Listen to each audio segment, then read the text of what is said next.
out there that are listening to this after the fact and that don't know me very well, my name is Lisa Garrow and I'm the founder of Candy Event Consulting. And I say that it's my job and my joy to support anyone planning or promoting their own events. It has been, I was actually adding it up because I'm over 50 now. And it almost seems silly now to say, well, for 45 years I've been planning events, but literally since I was like 13 years old and working with my family and communities, I was running workshops and kids clubs, and we do concerts in the park and almost anything you can imagine. And I bumbled a lot as a teenage planner, but you know how you learn, what's the number? I think it's 10,000 hours where you start to become an expert at something.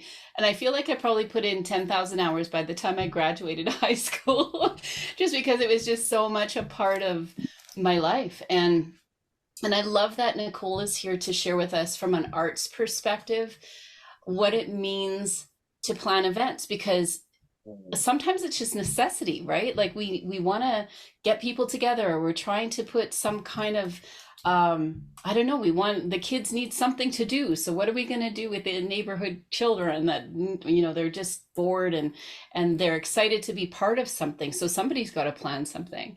So I love the idea, and I've always been a volunteer as well, and I love the idea of putting our skills to work. And all of these skills can be transferable because we all do different events. And I believe very much so that we don't have to be a certified or an official event planner to really invest in our community and to serve those around us by planning. And so it's super exciting to have Nicole here to chat about the role that they're playing at cSPACE to not just plan events, but to be in a leadership role where they're actually supporting people, artists in particular, people in the creative community, to plan their own events. And so there's such a cool alignment with where Nicole's going and where she's been and what she's going to share with us tonight. But I thought before we get into that, because again, that we have this opportunity, hello to Anna and to Pam, welcome. Before we get into the conversation with Nicole this evening, what I would love to chat about is the idea of leadership, being a leader as an event planner. What do you think it takes for somebody to actually move into a leadership role as you're planning events? What does the word leader mean to you when we actually start talking about not just planning the event, but being somebody that's stepping into a leadership role? My experience with that is just spotting the needs that need to get done. Like you see something that needs to do, and then you can move into helping fulfill that need. And then people start looking towards you, and that helps you have a more leadership kind of perspective. It's true, right? Like it's funny because I get very focused when I'm on site at an event or I'm trying to organize things or people. And I've had people say to me, as I'm walking through the hallway, they'll stop me and they'll say, "You look like you're in charge." And I don't know if it's sort of the look on my face or whatever's happening in that moment, but I think that that is a space that we move into where we've got our eyes on everything and we're kind of making sure that things are all going okay. And it is a leadership role to be stepping back from the minutia and saying, okay, where do I need to feed in, and who needs to know what, and how can we help move things forward and lead people actually in that moving things forward. And Chelsea's got something in the chat here. I feel like it's a look of confidence and purpose, or mild functional panic. I think sometimes as planners, we forget that we're out front. And I know, Kyle, you are a leader in the work that you do. You give us a direction, and even in your work as you're training, how do you find now stepping into the role of workshop host or retreat facilitator, and you're actually planning these yourself? Are you feeling like that leadership, that you're taking on a different role to actually start planning the events yourself, and how are you communicating that with your community? Can I ask you that Yeah. specifically, that question? Yeah, I mean, confidence was also going to be a big thing that was on my mind with it is, you Mm-hmm. know, even if it's faking it till you make it, just like Yeah. having that confidence of presenting confidence to the people in front. Yeah. But also like delegating, I think is a big thing as well. Mm. Um, One thing that I learned from the retreat from last year was I don't have to do it all, and that actually sometimes me doing less could actually be more impactful for the people who are participating. Whereas, you know, sometimes you feel like you have to have your finger on every single pulse. When I actually sat back and I had, you know, other people like yourself who presented and like really like just elevated the whole experience, Mm. it really kind of brought that to light for me as like, yeah, I can delegate and I can actually step back and it's still empowering. It still feels empowering for me as that leader to be able Mm. to pass on some of those responsibilities. Isn't that beautiful? And I know Chelsea was at, actually, and Anna was there too on the weekend. We had a really amazing, I won't get into all the amazing things that happened this weekend. We had the ultimate event experience in Banff this weekend. But doesn't that remind you of part of that conversation around the gal that wasn't there, but somebody was mentioning one of the gals in their office that likes to control everything so thoroughly and almost, I won't say suffocate. I don't know what this, you know, what necessarily her whole role is and why maybe she's showing up that way. But it is like moving into a leadership role, just like you're saying, Kyle, is taking that and saying, I now have to trust in order for me to grow or in order for me to lean in more to a leadership role or to convey some sort of new opportunity or to support people. Like we need space to breathe as leaders in order to make these things happen. And I, even if we are simply, and I don't want to say, you know, discounting it, but if we're in charge of that event plan and we're putting that event plan together, we still are being looked at as the leader on site or the leader leading up. You know, I know Pam, you and I have worked together so much too, and the idea of showing up for your team, where you have that confidence that you're going to step into whatever comes because you're prepared and you've got what you need to make what you need to have happen, but you never know what's going to go down, right? And so I think that that's also where we have this ability to step up as leaders and say, um, not that we know everything about everything, but we have this ability to say, it's going to land with me. So whatever is going to happen, whatever kind of people get up to or our team gets up to or any fires that need to be put up, maybe it's us not putting out every fire, but we certainly need to step in with confidence and say, I've got this and I can support. um, Anyone else have an experience around leadership? Oh, sorry, yeah, Nicole. It's so funny because I want to hear, obviously, I want to hear what everybody else has to say so I can secretly get to know everyone sort of behind the scenes. And I know Lisa hasn't even introduced me yet, so you don't even know what I am or Go ahead and introduce yourself, Nicole. Okay, but I hope I don't forget what I was going to say. Oh, go ahead. That's okay. My name is Nicole. I work at a place called cSPACE, which is a social enterprise real estate developer that transforms underused spaces into new and wonderful things. So we have an arts hub in Marda Loop.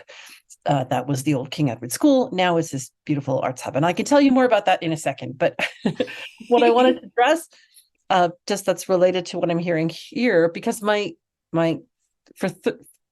apart from, I've been working at cSPACE since 2019, but for 30 years, I've been an improviser, an improv artist, and that includes also facilitation and teaching people like leadership skills. So I feel really connected to this topic.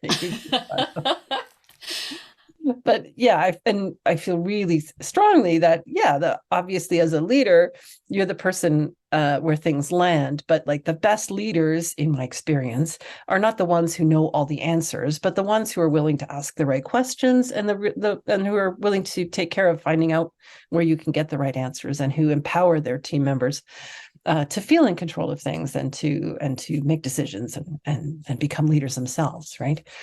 I have one like tiny little story about when just right at the beginning when you're saying like, what, how do you get recognized as a leader? Well, it's about the way you walk, or something people might recognize your confidence. When I first started working at cSPACE, because it's a very small operation, a very small team that runs this building, and we didn't have, I want to say costumes, what do you call it? Like uniforms. We didn't have any identification at the time. We didn't have name tags. We didn't have anything. And we have like 30 tenants in our building, and we have people coming in all the time, visiting all our tenants. And how are they going to know who to ask questions from? And so a simple, dumb thing that I started doing was, we all have like a set of keys and a swipe card. And most people, would just keep them in their pocket or whatever. And I got a lanyard, and it was like just like a lanyard from the dollar store. And I've got a luggage tag from the dollar store. Like, it's got the Canadian flag on the back. Like, it doesn't mean anything. Nothing was branded cSPACE. But because I had a lanyard, people would ask me questions. They would see me and they go, "Oh, you must be official. You must know, like, where's the Alliance process? Oh, that's the third floor." So that was my like quick and dirty DIY hack. And it's funny too, right? Because I think sometimes we can get so much in the zone of doing the work that we forget how people are looking in on us. And that's where it's this ability to step forward and say, it does take confidence, right? Like, if we don't know everything, or if we don't know where all the tenants are, if we're not sure exactly when some things are happening, it can be kind of intimidating. And what I love though is where people can carry that leadership lightly and say, I'm going to put myself forward as somebody that someone can talk to. I'll have the lanyard, or I'm going to have the checklist, or I'm going to show up early, or whatever it is. I think that allows us to understand ourselves better. And I think anytime we step into a leadership type of role, or if we are willing to step forward and not know, but we be willing to feed into solutions, that's such a gift to a group, whether it's your team or it's the people attending your event or whatever that is. And I don't know that leaders are necessarily born. I think sometimes we grow into roles where we just take more and more risks, and we start to understand that we have a skill or ability to step forward and to have either something to say, or we have a way about us that we can bring people together to have a conversation to move forward. And that's where leadership actually becomes a lot of fun. And I know most of you on the call, I don't know Carolyn very well, but I do believe that everyone that I know on this call has stepped forward in some way to be a leader. And I wanted to start with that conversation. I have a whole bunch of this is my home office. I'm not at cSPACE right now, but I have all sorts of things as I listen to podcasts or I hear a quote or something like that I write it down really quick, because there's something about it that I need to percolate on, or I want to chew on it a little bit and kind of figure out where it fits in my life. And this one sits, I have a big whiteboard over here when I do my strat sessions, but I saw this one earlier today, and I thought this would really help set up the conversation that Nicole is going to have with us. If you can bear with me, I'm going to just read this. How many of you know Seth Godin and Simon Sinek? So I think a lot of us know Simon Sinek as Start With Why is one of his books. Seth Godin is more of a marketing guru. This was a conversation they were having on a podcast together, so it was really a cool conversation. And I honestly don't know who said this side. I've got other quotes on the other side, but it was part of this podcast. And it said, I believe this would have been a Simon Sinek. This is sort of something he would say. Leadership, in the topic of leadership, everyone is holding a piece of a puzzle, not knowing where it goes or what role they play. We need someone to show us the picture on the box. And he was talking about a puzzle box and this idea that we have to work together to make this vision come true. But specifically for leaders, was saying that a leader can give people context for their contribution, and he or she, them can give the people around them a place to plant their passion. And I love that so much, because it's not about us coming forward with the big plan and saying, this is the, you know, what the painting that I've put on the puzzle, and this is what we're trying to accomplish.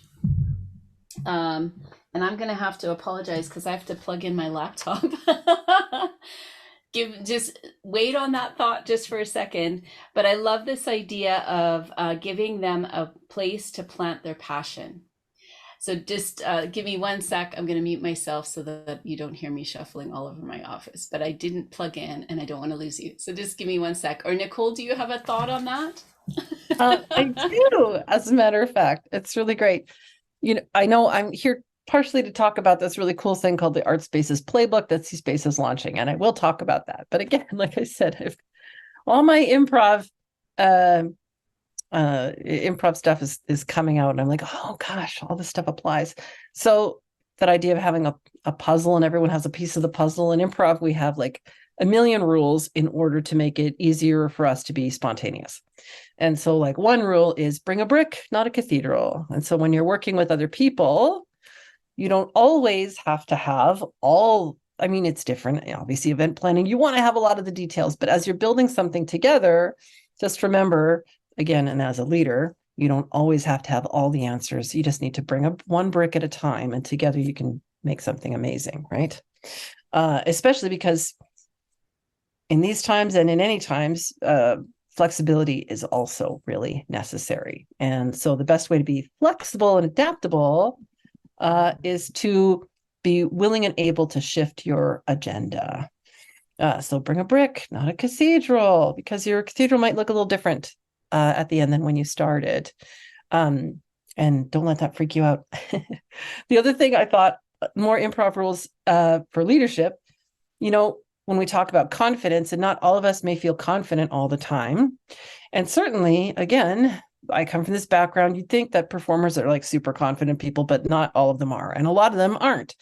But some of the best leaders I know are people that don't necessarily feel confident, but what they do and what we do in improv is we have another rule, which is like make the other person look like a star, right? Make the other person feel comfortable. You can take the pressure off yourself by thinking, oh my God, I have to have all the answers and I have to know everything perfectly inside out. And, you know, and if I let loose from that, everything's going to fall apart. But if you concentrate on just making the other person look good, or how you can serve, like I go back to the, you know, the keys on a lanyard metaphor, right? It's like, I'm not necessarily confident walking around the building, but what I am is like open. I'm open to engage. And so people feel comfortable coming forward. And then it's my job, not to like, oh, I have to look like I'm in control. It's like my job just to serve, just to go, how can I help you? What's next? What do you want to do? How do you feel about that? Right? Is to ask the right questions and make the other person feel comfortable. Some of the shyest people I know are amazing conversationalists because they've learned this trick of just ask open-ended questions and make the other person feel taken care of. Then you don't have to worry about whether you look brilliant or not. They won't care. One of the best conversations I had was with a friend who was, again, asking me all sorts of questions about improv, as it turned out. And I was like, you should really come out and try a class. And she was like, never, I could never, ever do that. I'm like, of course you could, whatever. And she's like, no, I'm like cripplingly shy. I have crippling anxiety. I'm like, but we're sitting here in a coffee shop talking, right? And she's like, yes, because I'm asking all the questions. I don't have to answer anything. I just have to ask you questions. And I totally had this revelatory moment where I'm like, oh my God, yes, because I left that coffee shop going, Kim is the best conversationalist ever. And she didn't tell me anything about herself. She just let me talk about what was important to me. So I think sometimes, again, in our leadership roles, encouraging people to talk about what's important to them helps us get the information that we need in order to do our jobs better, more than telling them what we think they need. And Lisa's back. And I'm back. I love that. Thank you, Nicole, for just kind of, you're the improv queen. So I'm like, and go. Amazing. You know, it's amazing to me how many people say exactly what you're saying. I couldn't lead. It's not in my nature. And it is some of the most unassuming people that have that opportunity. If we're talking about giving people a context for their contribution. So when we're talking about events, it really is that contribution. How are they being involved with your event, whether they're presenting, kind of like what Kyle was saying, you know, you've got co-leaders, or maybe in some contexts, it's a team that you're working with, or, you know, Chelsea, you're working with all sorts of very high level administrators that are trying to get things done, but you're giving them that context for their contribution. So that's a leadership role. And this, I love that second piece, the give them a place to plant their passion. It really allows people to be part of it. And sometimes people have said, even with Candy and the work that I do, they say it's kind of like having a garden where people can kind of find their way there and find some roots and find a way to grow. And I love that analogy because it really allows them to grow in the part of the garden they want to, and somehow it's this ecosystem that works. And so I do love that. We, on the weekend when we were at the Ultimate Event Experience, it really was about getting grounded for growth. So that is our job as leaders, as organizers, as event planners. So I know we've got a couple of, we've got Pam and Anna and Stephen that have joined us. Sorry, you kind of missed the introductions. But thank you for joining us. I'm going to actually pass it over to Nicole, if that's okay. And with the context around what I love about where Nicole and the cSPACE team, and when the reason why I was wanting to talk about leadership today is that they are taking a leadership role, not just to say you can come have your event at cSPACE, and they've got a beautiful space. If you haven't seen it yet, they've got meeting rooms and they've got hallways and they've got a studio theater. So they've got all sorts of ways people can have events there, but they've taken an extra step, I believe, as a community leader to say, we want to create a playbook. And if I'm right, Nicole, you said this has taken a year of development-ish. Yeah. To put it together. And so when we're talking about a playbook, it's no small feat, because there are things that people need to know. There's some of the practicalities of running an event, but how amazing for an artist or someone in the creative community to have access to the support that if they were not even, I would say, just because they're on a lower budget, but a lot of creative people that I work with, they want to have their hands in the mix, right? They're so passionate about what they're doing and the work they're doing. They're not ready just to let it go to a planner and say, okay, plan it and I'm going to show up on the day. People in my world, they want to have their hands in the event. They want to orchestrate how it happens. They want to bring people onto the team. They want to be very hands-on. But I believe what Nicole and the team are creating at cSPACE is the best world almost of both, because you're saying you can have your hands in the pot and we're here to support you. And here's a bunch of things that you might want to consider as you're planning your event. So are you comfortable, Nicole, if I just sort of pass it back over to you and then you could go ahead? I'll mute myself.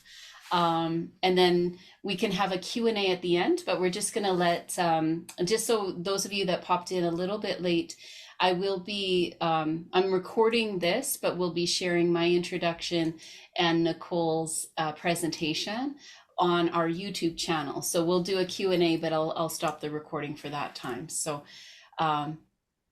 go ahead, Nicole. Okay, one thing is please. I will dive into this, but if possible, like, I mean, I want this to be quite interactive. This is very informal, so stop me at any time. But also, like, there is now I'm like, oh, we should have really gone into improv for event planning. I do have like one example or one thing I would like to share about like how an improviser might approach event planning. One exercise that we do with all my, again, business clients, learning how to be better communicators through improv, but we can come back to that after I talk about the floor is yours. So if you want to do that off the top, or if you want to do that at the end, it is completely up to you. Oh man. What am I going to do? Well, Lisa asked me to talk about the Spaces Playbook. So I'll start with that. But I do want to circle back to this one tool that we have for brainstorming. It's like, it's the funnest version of design thinking that you will ever learn. So again, my name is Nicole. I go by she, her pronouns. I am the events and communication specialist for this place called cSPACE. cSPACE, what is that? Well, there's a couple things. So cSPACE Projects is a social enterprise real estate developer that, as I said, turns unused spaces into vibrant, creative community hubs and art spaces to serve the community. We're really involved in something called creative placemaking. We want to make vibrant communities, and we feel like where there are more artists, there's more vibrant community. So that's one of the reasons why we develop these spaces. So cSPACE Marda Loop, which used to be the old King Edward School, a sandstone school in Marda Loop, or in South Calgary, technically, was purchased by cSPACE Projects in 2011. It had been a school for 100 years, and then it was purchased, and it took several years to redevelop it and basically preserve a bunch of the character of the building, but also update like the HVAC and all the things that need to be updated to make it an inspiring, creative space for all kinds of people, including Lisa and Candy Consulting, because we have a co-working space as well as artist studios and offices and workshops for cultural and nonprofit organizations and artists, as well as venue rental opportunities. So we have a beautiful, intimate theater space, flexible theater space that can be turned into all kinds of things. We've had all kinds of different events in there because it's a black box. It's sort of open to your creative thinking. So we've had theater shows and concerts, but we've also had amazing bat mitzvahs we had in there last year, like all kinds of stuff. Hey, Andrea, you were at cSPACE yesterday. Aw. Well, next time, come say hi. I'm in the office. Wicked. Yeah, we have I'd like to talk to you more about that too. We also have again, different ways to make our space an inviting space for people to hold events or create community. The whole purpose again of our Arts Hub was founded on the idea that there's a lot of talent flight in Calgary. People often feel like they have to leave Calgary in order to make an impact. So especially artists, right, that may feel like they need to leave to Vancouver or Toronto, one of the bigger centers or perceived bigger centers. And so we felt like creating these arts hubs across the city would mean that artists would have not only inspiring spaces to work and create events and do amazing things, but also to collaborate and network and share resources and knowledge with other like-minded individuals. And same thing with the sandbox.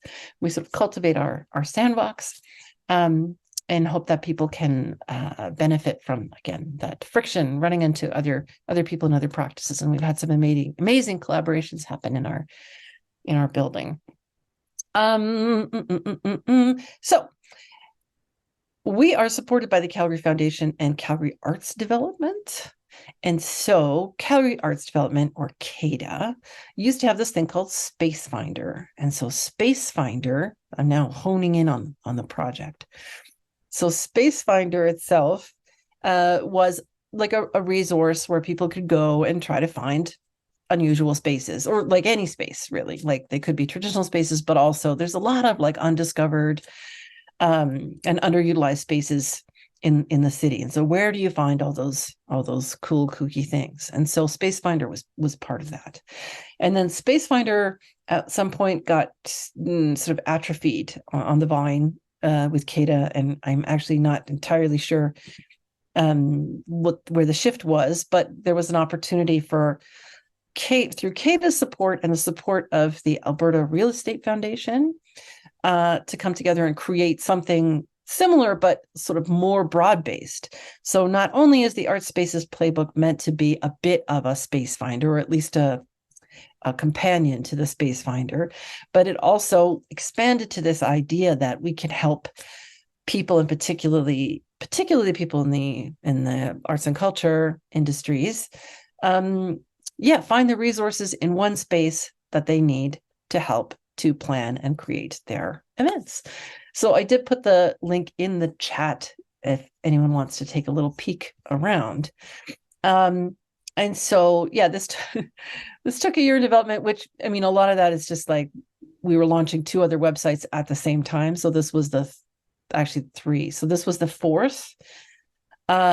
So it took the longest, but the project was started a year ago when we started collecting the information, and it's almost like it's like a living document.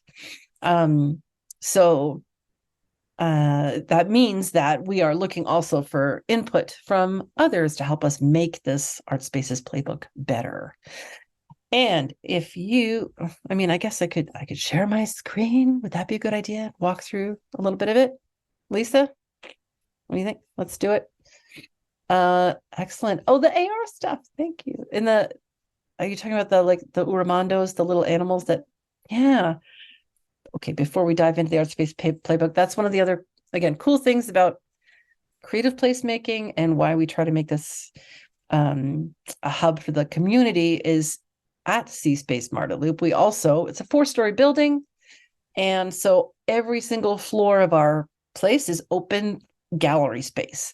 So we have different exhibitions coming through all the time. And so one of them was an exhibition by Alliance Française called Uramando, which had these, like, again, amazing, like, colorful, cool, graphic, fantastical animals around the building. And you could hold up your phone and it would jump out of the screen and tell you something about itself. And it turned into like it was part of a big scavenger hunt thing. So it's a way to engage people who are already in the building and keep people around longer to discover all the cool things that we have going on.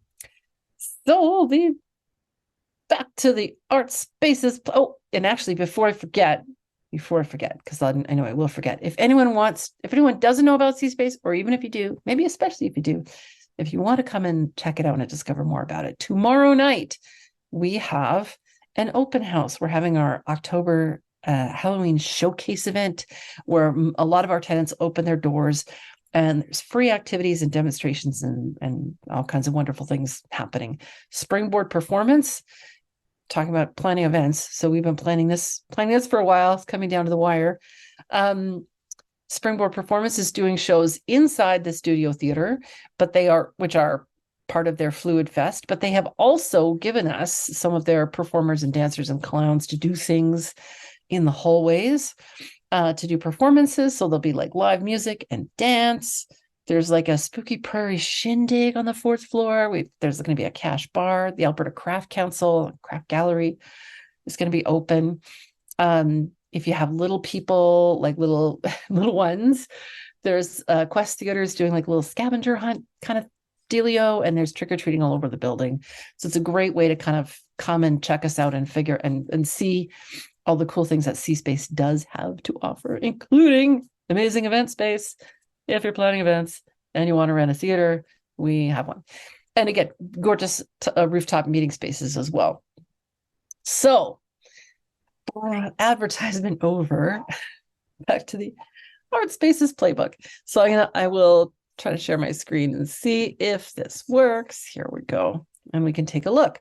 So there we are. So this is the Art Spaces Playbook, a how-to guide. And basically we've divided it into 3 kind of areas.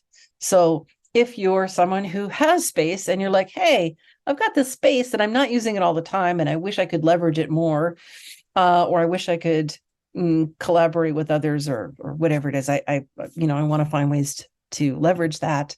So you can go to I have space. And this is pretty much the simplest part of the thing, where it just gives you a list of, different kinds of venues that you can actually submit your venue to. You can become a host venue in one of these spaces, including things like Stagehand. Like Stagehand is a really great application that's come up in the past couple of years. Has anyone used Stagehand before?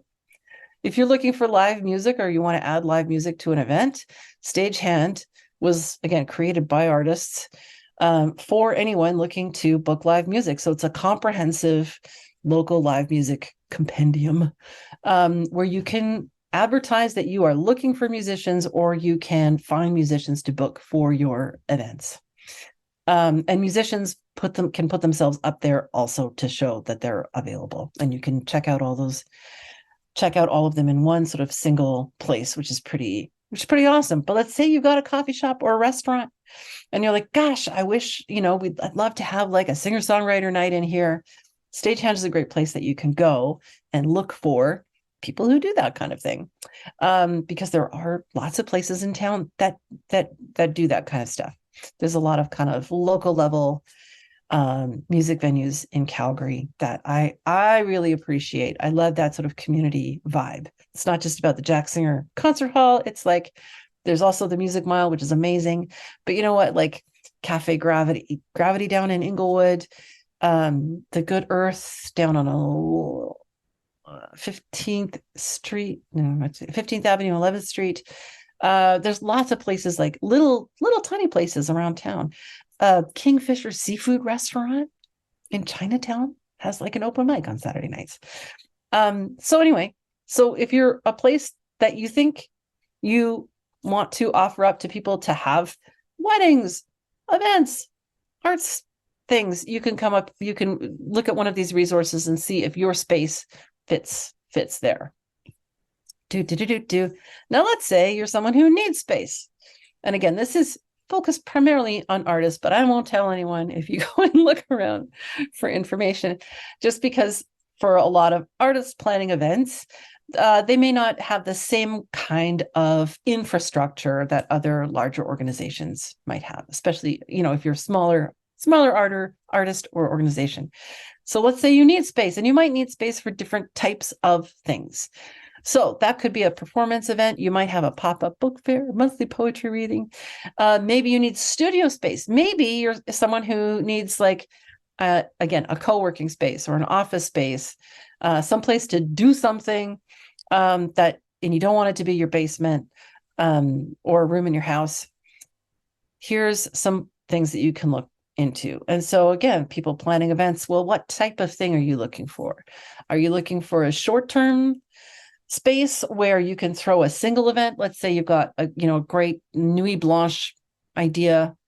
That's like a single night thing. That also, again, if it is popular, then maybe it's a repeating thing. Maybe it's a yearly thing. So you might be looking for a place to do, again, a pop-up or a single event, or maybe you're looking for a place to do repeating events. So that might be, again, like a concert series that happens like once a month over the course of a year. Or let's say you're just doing a run of a play, or holistic workshops that you want to do over the course of a weekend. You might need to look at something that's repeating. Or if it's, again, let's say it's a summer getaway, it's a summer retreat, spend a week in the forest. That might be a seasonal kind of repeating event. Personally, I've been to band camp. Calgary does have a band camp for the Foothills Acoustic Music Institute. And we have used I think it's no longer in use, but we were using like the Kiwanis campground, right? Like there's underused places out there in the world where you can go for a weekend or a week and host like a jam camp or anything like that. Maybe you need something long-term. So you might actually need something like a traditional lease on a space in order to hold your events or hold space for yourself. Or you might want something called a meanwhile lease. And so cSPACE, again, we're part of this pilot program, which I can talk maybe a little bit more about later. But essentially, meanwhile leases are really popular in the UK, and it's a way to matchmake underused commercial space with, in particular, arts and culture groups, let's say. So that may be cultural or nonprofit organizations. And they're temporary leases. They can go from, I think there's a 30-day out clause for the commercial landlord. But as you may be aware, Calgary has like a massive vacancy rate right now. And definitely happened during the pandemic. I can't remember if we had sort of a slide down into the pandemic, but we had this like 30% vacancy rate in the downtown core as people left the city, right? As large oil companies and organizations left the city, we had all these like office towers with empty space. So it's a perfect opportunity while those commercial landlords are looking for more permanent tenants, which could take, it could take 3 months, it could take 6 months, it could take 6 years. It could be a very long time. We've seen a lot of spaces in downtown Calgary be empty for a really long time. So this Meanwhile's pilot that cSPACE is running, again, in cooperation with the City of Calgary and CADA, it's called Space Pilot.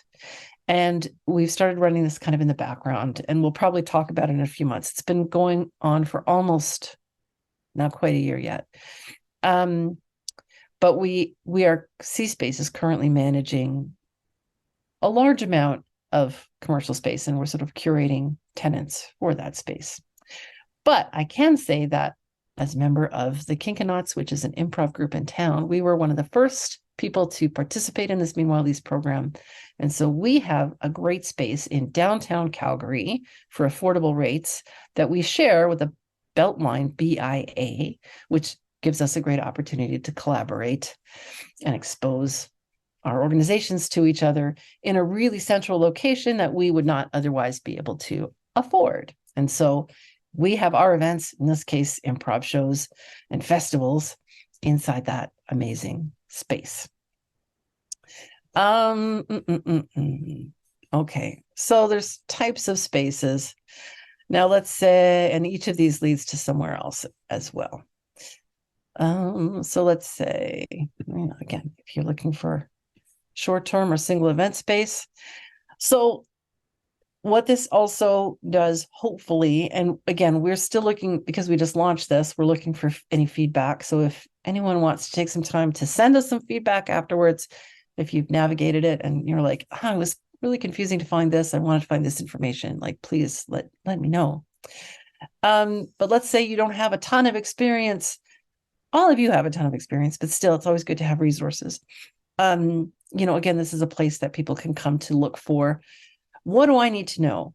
And again, partially this was inspired because at cSPACE, we have people booking events into our theater all the time. And there's a ton of stuff that they don't know ahead of time. And that puts us in kind of a rough spot as well. People book the space, but they don't really know what they want. And they don't really know what they need sometimes when they book a space. And so this is also designed to help us out secretly. Helping people to be able to be better planners for their own events makes our job, renting them the space, much easier, because there's obviously tons of moving pieces that need to be put in place often, with a long timeline, right? So anyway, so that's partly the subtext for this website as well, is like, help people become better planners and be better prepared so that when they do approach a space, they have a better chance of success, whether that's our space or someone else's space. So as I said, you can go through all kinds of little wormholes here. So back to space matching. So again, if you're looking for space, there might be like those unique spaces that we looked at earlier. If you have space, places that are websites that are geared towards showing you what kinds of spaces are available. But so that would be space matching over here. But there's all kinds of other places that you can hold events.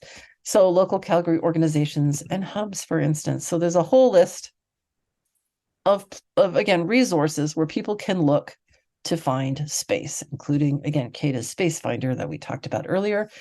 But I'm sure a lot of you know that the new public library and basically all the libraries have some amount of space available, and a lot of it's free, which is really amazing. The Central Library downtown is an incredible resource. It has all kinds of free resources that it's just incredible. The City of Calgary obviously has resources. Evergreen Community Spaces in Maitland Heights is a wonderful, again, event space that has like I think there used to be old gymnasiums. Maybe it was also a school. I don't know. Has anyone been to Evergreen Community Spaces? Yay, Lisa has. Used to be a gym, I believe. That's it. Yeah, there used to be a gym. Yeah. Mm-hmm. And it was like, I knew the gym part. It's like, why? Is that because it was a school? But it was just a gym. So they've created like these like rehearsal halls essentially, but also like a larger space that's an event space. But they also have, similar to cSPACE, like smaller studio spaces available too. It's very cool. cSPACE Myrtle Loop, there we are right there. Or down in Inglewood, there's like some new places that are popping up. So the Old Trail Puppet Workshop is located in a building called Bonnie Boom, which is still being developed, and it's going to become like a multi-purpose event space. And currently it's got workshop space essentially with some performance space attached to it. It's very like cool if you like that industrial vibe. Something else actually just started up that now I know I have to add to this as well, the 500 Collective. Manchester Industrial has got all these secret spaces popping up as well. So there's all kinds of, again, spaces that you can explore. Indigenous spaces, if that's something that you need access to as well. If you're looking for studio space, there's different places that specialize in that as well. Pardon me. So different places where, again, you can find different kinds of resources to support whatever spaces you're looking for to support your events. If you head over to the resources area, again, we've got just some like tips and things that we've learned along the way, including different like email templates if you want to approach a venue about space, how you might do that. Different kinds of event checklists to make sure you've got all your ducks in a row. Things that if you're planning something like really unusual, you might need some land use information.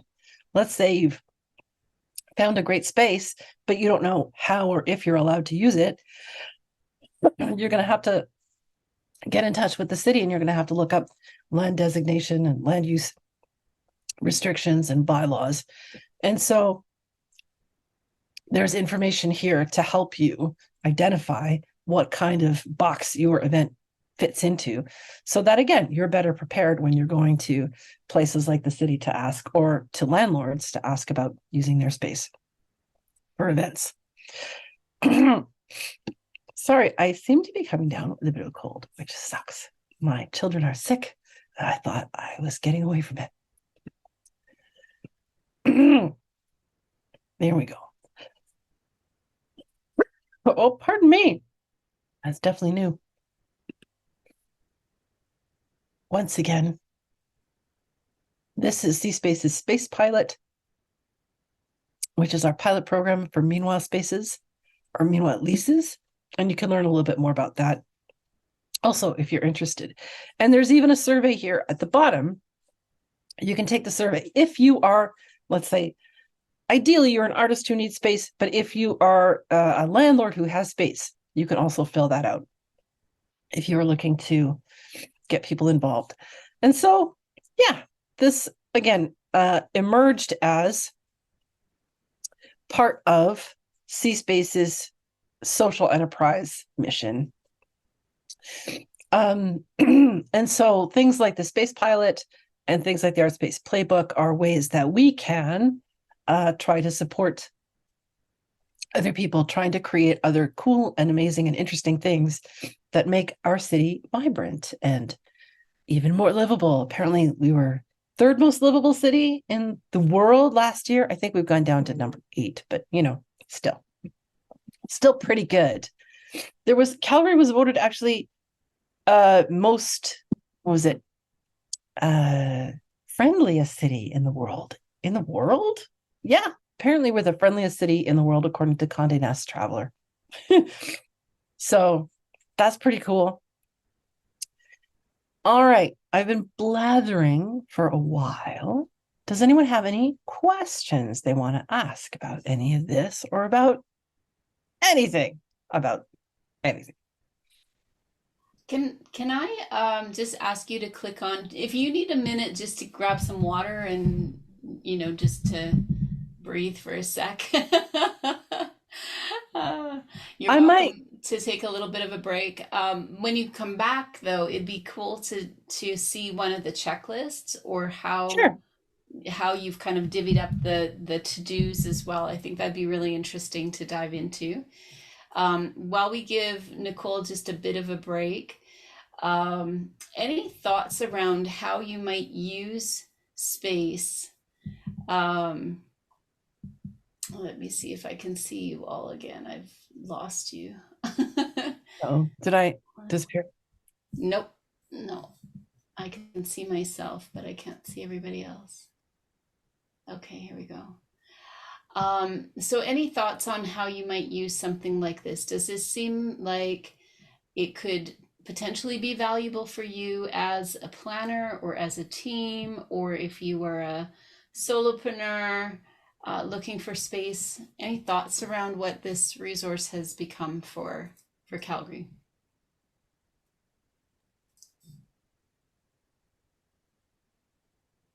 Oh, I think, Pam, I think you're muted, or I can't hear you. My headset. Is that better? Yep, I can Hear me hear you now? now. Yeah. Sorry.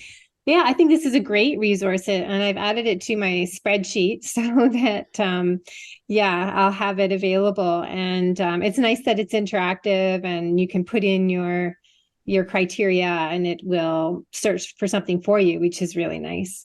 Yeah, and I off the top of my head, I don't have anything that I think I would use it for now, but something that I had considered is a meeting space with my clients. So I thought I would do that out of my home, but there'll be times where, I'll probably source a coffee shop or something, but this is kind of nice. And so I can look in there and see if there's a nicer space than a public, like a super public space like that. So yeah, I like it. It's kind of a neat application, Pam, because there was in East Village, if you're familiar with Karya, they have a beautiful space in East Village, and they have some counseling rooms. And I was asking them how they felt about if I was to book a room for an hour just for a client meeting, because there's really nice, seating, and it's quiet and it's small and you have a whiteboard.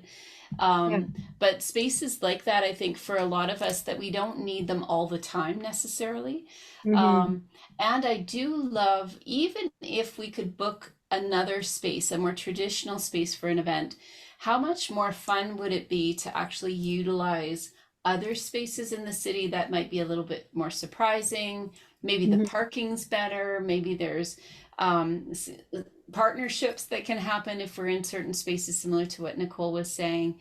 I was doing some coaching for a group out of Vancouver, and they have these really incredible, it's a world-class arts festival, but they've got all different kinds of artists coming from all over the world. And one thing they do to promote the festival is they have these pop-ups in warehouses and in just random spaces downtown or way out somewhere, but they'll let people know 24 hours before where it's going to be. And then people show up and have a good time. They don't even know what the artist is going to be when you get there. But what's so fun about that is it allows us to create, my whole thing is about connection first. So creating a connection with our members or with our attendees in a way that kind of surprises and delights them too. So I love that this gets us out of the box of maybe where we've always had our events to maybe something new that we haven't really thought about before. So yeah, really, beautiful example. Any other thoughts? Chelsea, I was kind of thinking about recovery on campus and the idea of having some kind of a hub. I know we're building an event guide as well, event toolkit. But I was thinking this is such a great application as well for maybe over time to create something that is more province-wide. So yeah, just was thinking that there's all sorts of applications to how even within our organizations, how do we create something that serves and supports, even if we're a little more hands-off, like what this might be, but it serves and supports our members or the people we're trying to serve. And so I think this is such a great example of a team that spent a lot of time to figure out where are the holes or what are the questions people are asking, and then how do we help feed in information or links or supports or even partnerships that are going to help them to plan better. So very cool. Love that. Nicole, you're back. I'm okay. Yeah. Perfect.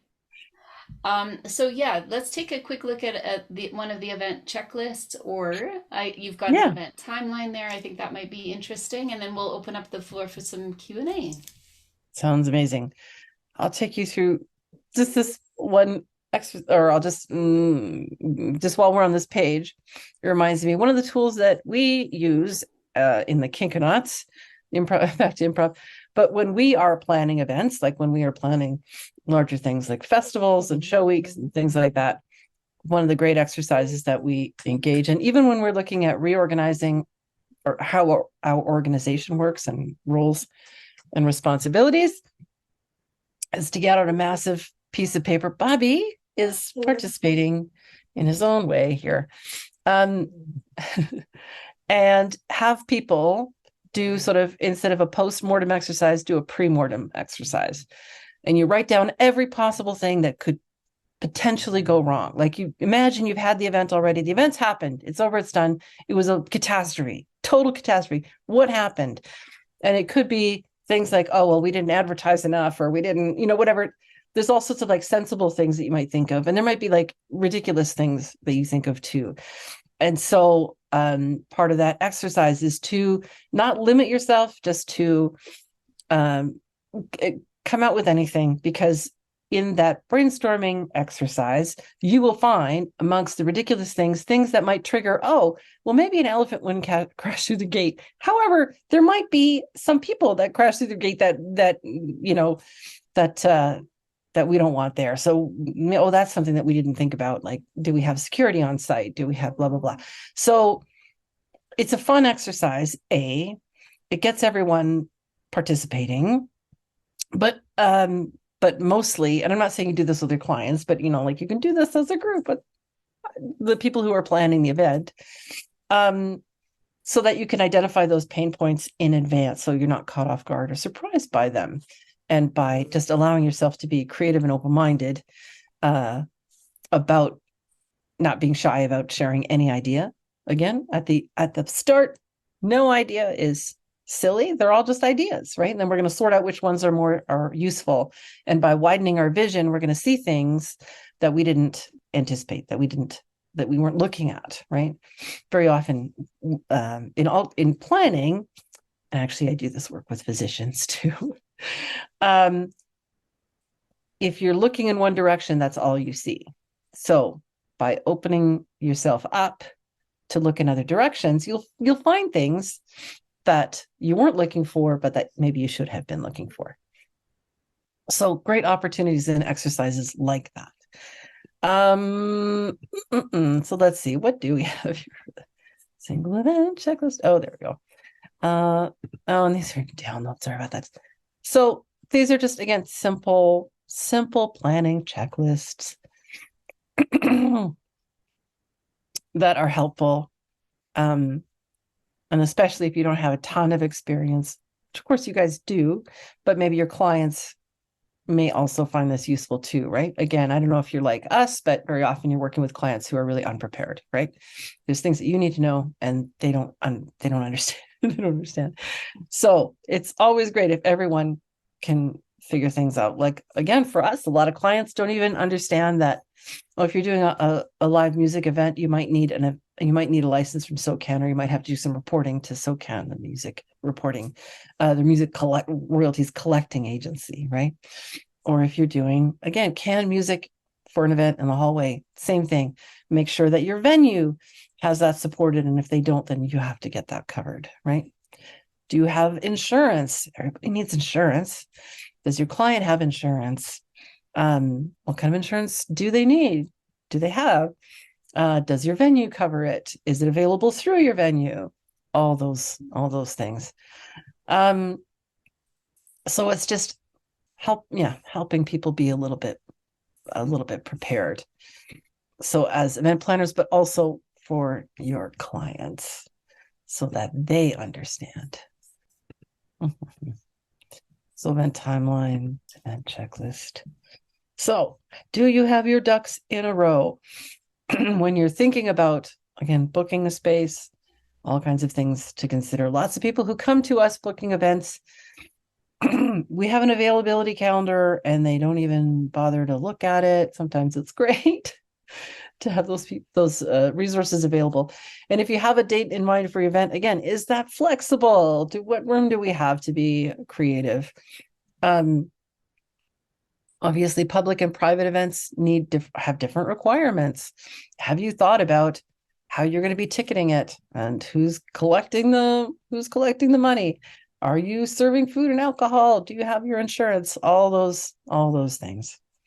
So again, if you're doing a public commercial resale, then you need approval from police, fire departments, and health department, again, which you all know, but a lot of your clients may not know either, depending on how you run your events. And because I don't know you all, I don't know how much of that you already have covered. But if you're someone who's looking to do an event and you don't have a ton of experience, then it's really great to have really simple things. And even day of, like, we've done a lot of weddings for people who don't have wedding planners. They don't have planners, and they really should. And so they don't know that on the day of your event, pretty good idea to like make a list of what's going to happen when and who's in charge of what, right? So just reminding people. It's just an example of like a typical kind of show flow that you can create for your event, just to make sure everybody knows who's doing what and when it happens, so that everybody on the team is on the same page. So again, not brain surgery, but just there's sometimes people are less prepared than they want to be. So as I said, I mean, I think this is maybe I hope some of it's handy for you, but it may also just be something that you look at for helping your clients understand how your events run, or how events run in general. Again, helping them think out of the box creatively about space. Mm-hmm. And where you can do events, because it doesn't have to be in the same place all the time.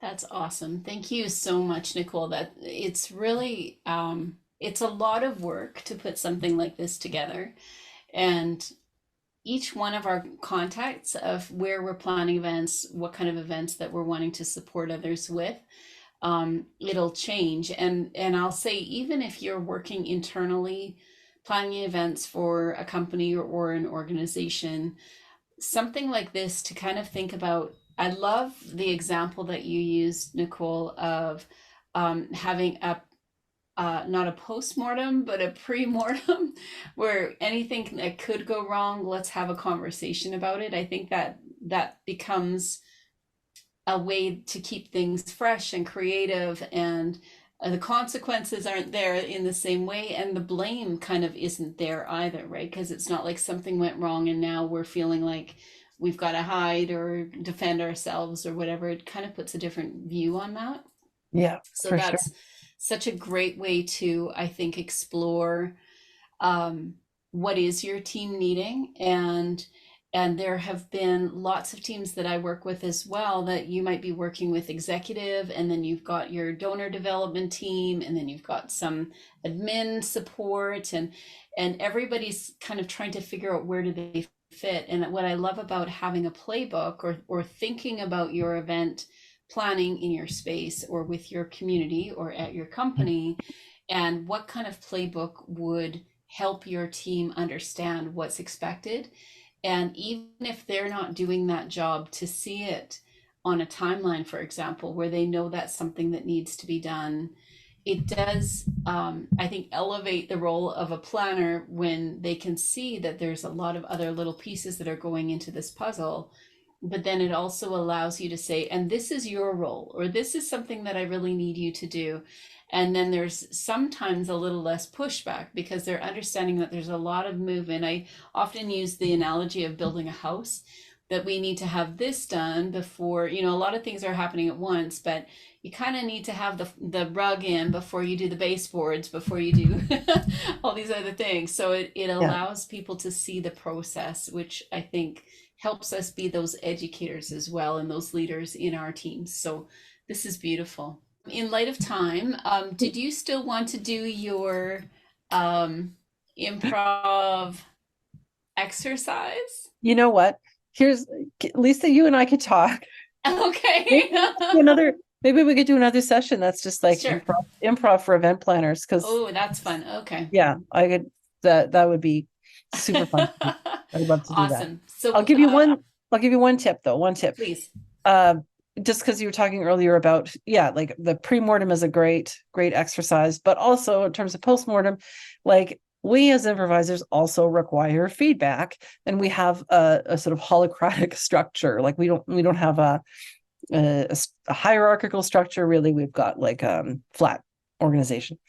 So we have to have ways of giving each other feedback that is again more holistic. And so this is something that we teach. Again, this is a feedback system. One of my colleagues is a change management consultant with a master's from Rhodes University in change leadership. So, and this is the feedback strategy that he uses for everything. And I use it, we use it at the Kinkanauts for everything. And I use it at cSPACE also to deconstruct events afterwards. It's really, really simple. 3 questions. What went well? What was tricky? And what can you do differently? And and we do that in a specific order. Start with what went well for a bunch of reasons. One is, if something went well, you want to make sure you can repeat it, right? And if you're giving, again, feedback to colleagues or team members, this works, right? Or for events, it works. You want people to know what they're doing well so that they can keep doing it. What was tricky, it's again a non-judgmental way to discuss circumstances around events that were not optimal. So we're staying away from blame. It's not about, because blame doesn't solve anything. We just want to figure out what went wrong and see if, again, things to do differently. If what could we do differently next time that would make that easier or better? And just asking those 3 questions helps us organize and categorize everything and leave everyone feeling positive and engaged and excited about the next opportunity. And that's all I'll say for today. That's such a great way to, I think, end this evening too. And we'll end a little bit early. I know everyone's kind of had a long weather week. But I so appreciate your time that you've spent with us, Nicole, and unpacking this for us, because sometimes anytime we look at another way of planning or other resources that somebody's offering, another community, we can be piggybacking off of some of that learning. And I think Pam added in the chat here that she would be totally interested in an improv for event planners. Amazing. I actually think that would be a funny one to do for the improv that we went Loose to. Moose? Yeah, that's right. Yeah. We went to Loose Moose together. Yeah, absolutely. There'd be some really funny material come out of that, I think. Amazing. I have been on stage at the Loose Moose myself. Ah, that's so awesome. Well, and I think sometimes it's that flexibility and the creativity, and then having the structure like what you've created in a way that at least there's a go-to place where you can ask questions or have a starting place. So, so beautiful. I love that. Thank you so much, Nicole, for taking the time with us. Yeah, go ahead. My last pitch for Pam and anyone else who's interested in improv for event planning. Yeah, like when we do these facilitated sessions for business people, for everyone, like my pitch is always the same rules that we use as improvisers to be prepared to be unprepared on stage are the same rules that I use in my real everyday life to be like a better person. Do you know what I mean? So everything that we teach is not performance based. We're not training people to become like, stand-up comics and performers, but the same rules that we practice are applicable in a wide variety of situations. How to remain flexible, how to deal with uncertainty and be comfortable living in uncertainty, how to profit from failure is a really important one, right?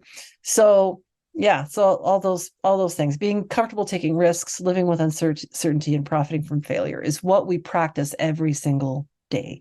And we do games and exercises and silly things that get it into our bodies about how to be comfortable and being uncomfortable. I love that. And what better leader than someone that does exactly that? So that's beautiful. Awesome. Thank you, everybody. I will be posting about next month's pop-in as well. That one is all going to be about promotion for your events. I'll be leading that one myself, and I am just pulling together a little panel of Q&A from a couple of different ways, in particular with AI and ChatGPT. I've been having lots of conversations around the use of that within our social media and how we're crafting our messages. So that's going to be super interesting. So the whole next pop-in is all about promoting your event. So make sure you check out, or you can send me a message. For those of you that are watching this as a recording, you can find it at candyconsulting.ca/connection. And on the calendar there, you'll find the link for the November pop-in. But thank you everyone for the chance to share with you what we were learning from Nicole and from cSPACE and from this playbook. So much fun to strategize how we can do this differently and better, and be in more support, better support of our teams and those that we are planning with. So thanks again, Nicole. So appreciate your time. And thank you everybody for joining in today. Thank you, Nicole. Nice meeting you. Thank you so much. Very nice to meet y'all. Hope I see you around. Yeah. Wander the halls of cSPACE if you get time. It's so worth it. Have a great night, everybody. Be safe and stay warm.